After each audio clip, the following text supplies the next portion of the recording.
سعودی عرب کے محکمہ ٹریفک نے حد رفتار سے زیادہ تیز گاڑی چلانے والوں پر 150 ریال سے 2000 ریال تک جرمانہ مقرر کر دیا ہے۔ ٹریفک قانون میں بتایا گیا ہے کہ اگر شاہراہ پر انتہائی رفتار فی گھنٹہ 120 کلومیٹر ہوگی تو ایسی صورت میں 10 سے 20 کلومیٹر فی گھنٹہ حد سے زیادہ رفتار پر 150 سے 300 ریال تک جرمانہ ہوگا،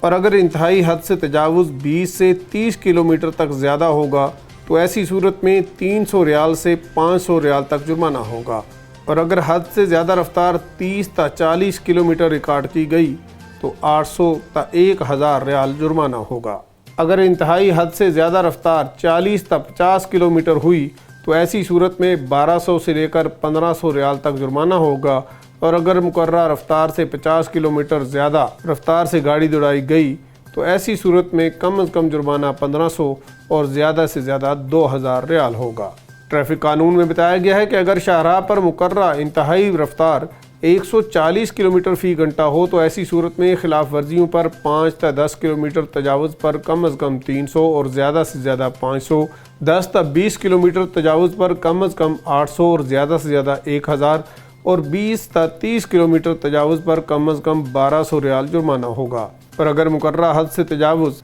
30 کلومیٹر سے زیادہ ہوا تو ایسی صورت میں کم از کم 1500 اور زیادہ سے زیادہ 2000 ریال جرمانہ ہوگا۔ ٹریفک قانون کی دفعہ 73 کے تحت کم از کم جرمانہ ریکارڈ پر آتا ہے، جبکہ انتہائی جرمانہ وزیر داخلہ کی جانب سے قائم کی گئی کمیٹیاں عائد کرتی ہیں۔ اس خبر اور دیگر خبروں کی تفصیل جاننے کے لیے وزٹ کیجیے ہماری ویب سائٹ urdunews.com۔